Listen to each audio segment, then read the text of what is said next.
What if I told you we have a problem with our food system? What if I told you that the agricultural practices we use to feed ourselves are destructive to the environment and to the goal we have for a sustainable future? Beyond that, what if I said that our food system perpetuates inequalities and leaves people hungry, malnourished, and exploited? Does that sound like a good system to you? In the US, agriculture alone amounts for 10% of greenhouse gas emissions. 80% of arable land is monocultures, which means that only one crop is grown, which, in combination with chemical inputs, leaves soils depleted, waterways polluted, and our bodies unhealthy. Biodiversity loss, the number one cause for biodiversity loss in the world, is our agricultural system. Now, since we're already downward spiraling a little bit, let's keep going for a second. I promise I won't do this the whole time. So, we know that our food system is destructive to the environment, but how is it doing for us humans? Short answer, not well. In the US, 1 in 7 households experiences food insecurity. Simply put, people cannot afford or access healthy food. Who here has heard of food deserts? Well, 53 million Americans live in an area where they cannot access healthy food, whether that's due to geographic or socioeconomic factors. And let's talk about the farmers who are responsible for growing our food. Farm work is an extremely underpaid and exploitative industry.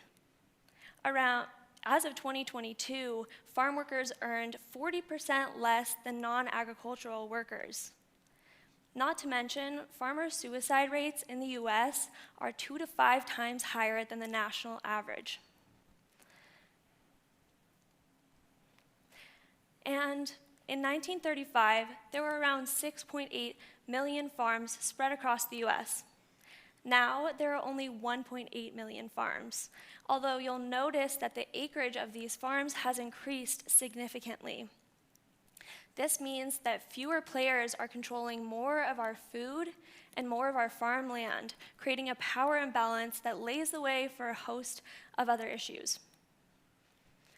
Now, it's clear. I'm only skimming the surface here with the problems, and we can see that our food system is this nexus of issues that are intersecting. And that is incredibly overwhelming. However, I wonder if this nexus of issues might also offer the opportunity to be a nexus of solutions, a place where widespread change can take root and grow.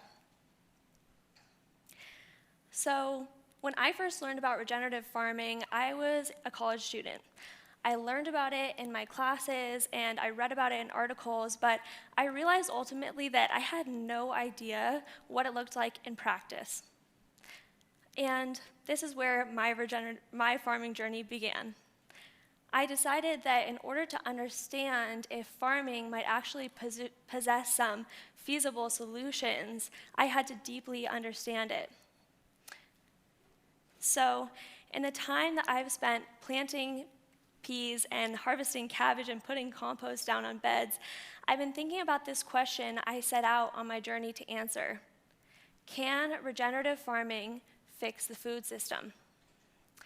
And as much as I wish that I could stand here in front of you all today and give you a simple answer, what has come instead are more questions.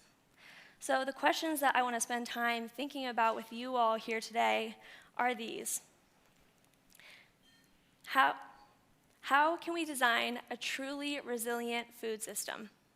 And what are the characteristics that a system like this needs to possess? There are 4 key characteristics that I believe need to be present in order to design for resilience. This means a food system that feeds all members of our ecosystem, that actively works to dismantle inequalities, and that prepares us for the future we face with the impacts of climate change. These 4 characteristics are regenerative, economically sustainable, decentralized, and accessible. So let's talk about them for a second. Regenerative. I'd like anyone who has heard the words regenerative farming recently to raise your hand. Right, this phrase has gained a lot of popularity in recent years, which is amazing in many ways. But sometimes I worry that when we say or hear things so often, the words kind of become empty. So let's talk about it for a second. First of all, regenerative farming is not a new kind of agriculture. Indigenous peoples around the world have been practicing with regenerative practices for centuries. These kind of practices are not just sustainable. They allow us to do actually more than continuing on our path with a neutral impact.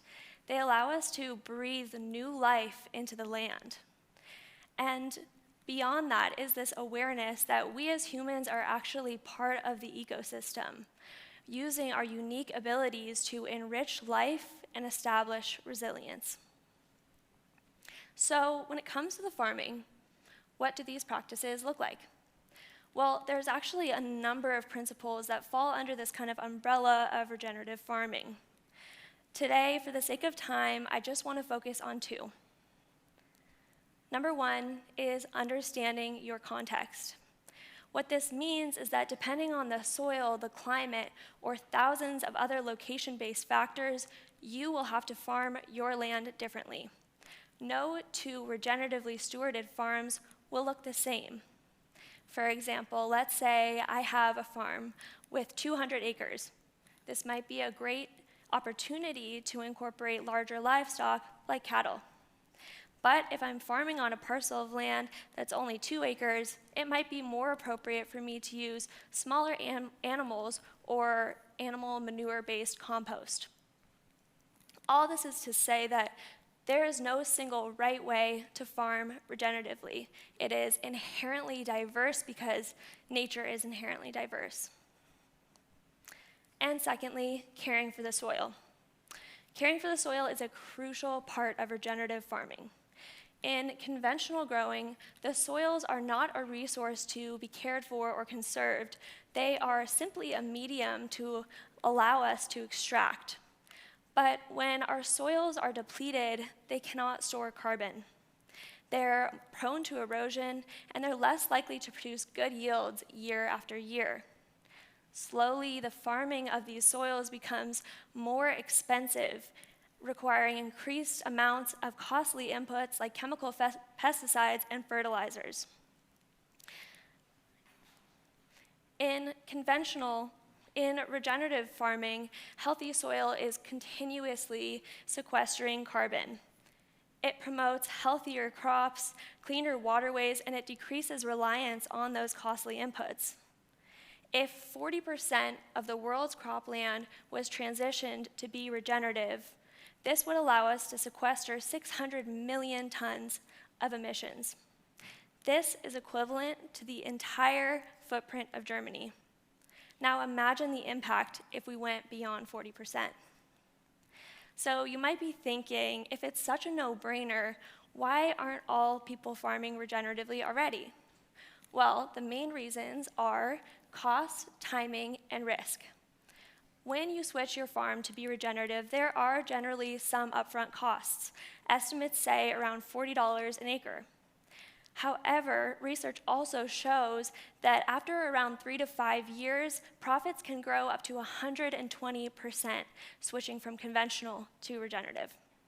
This brings me to my next characteristic, economically sustainable. Making a living farming is hard. Conventional agriculture relies on mechanization, chemical controls, low-wage labor, and significant amounts of government subsidies to produce large quantities of cheap food. In other words, grow big or go home.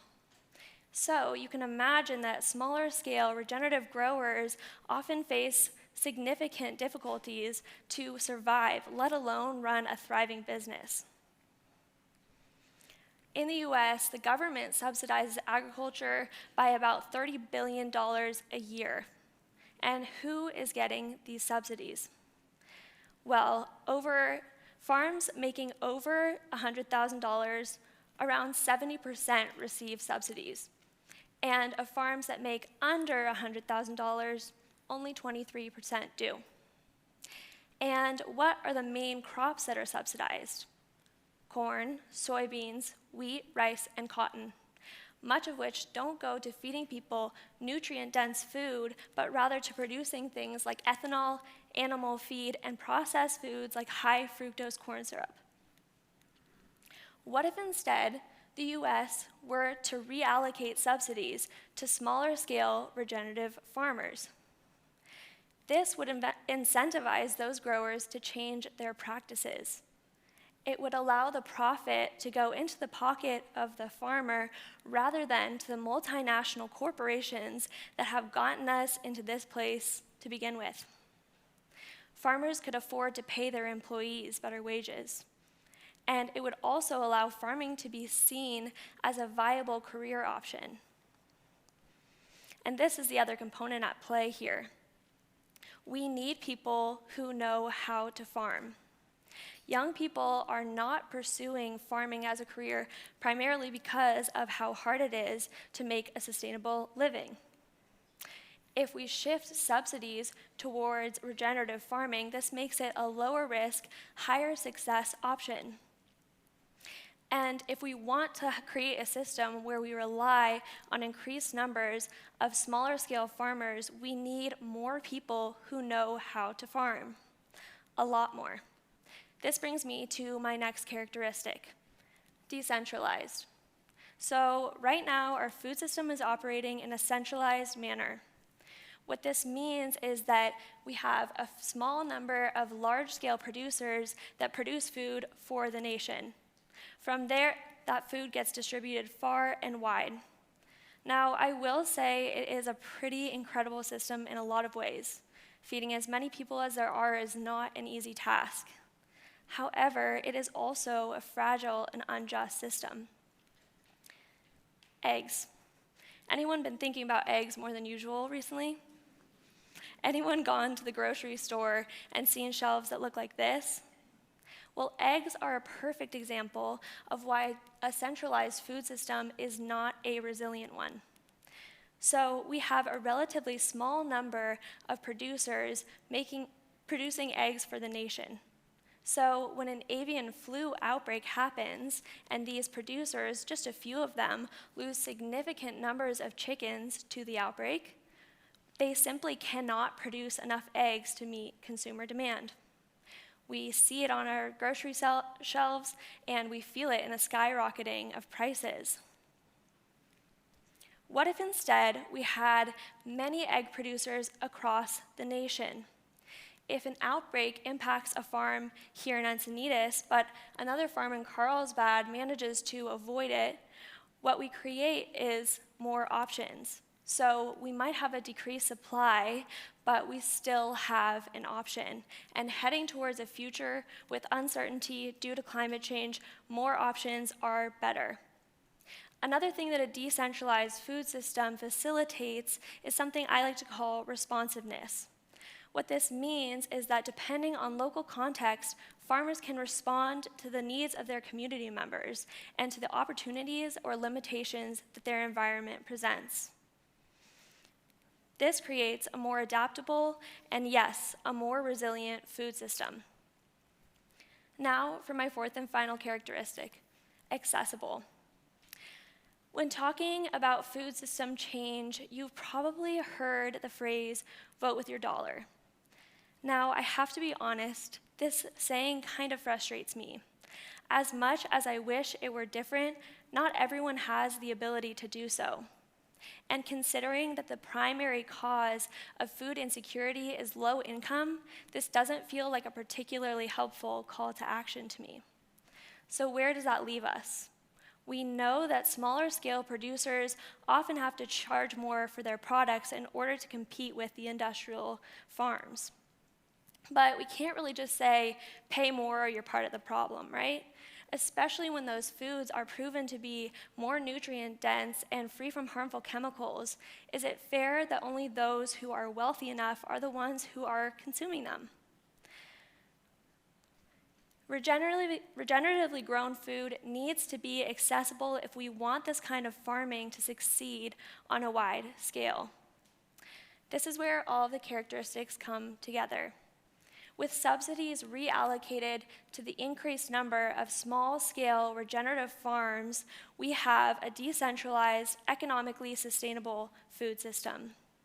Farmers can produce food that's easily affordable and geographically accessible. So now I want to ask you the question, what kind of food system do you want to see? When I started farming, I was really hoping that regenerative agriculture might be this one global fix. But I've realized that a problem this big does not have a one-size-fits-all solution. I wonder if these characteristics might act instead as a framework to create local change on a global level. I once heard someone say, you can only fix what you can touch. Well, we all have communities that we can touch and change for the better, and we all have unique talents and gifts to offer. We can push our governments to make change.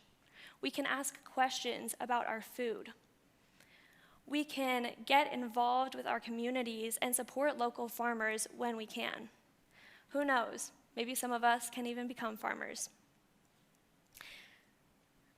Reform will look different from place to place, but when we begin to transform communities on a local level, what we create is a cascade of sustainable change on a wider scale. And what we change is not just the way that we eat, but it's the way that we live for generations to come. Thank you.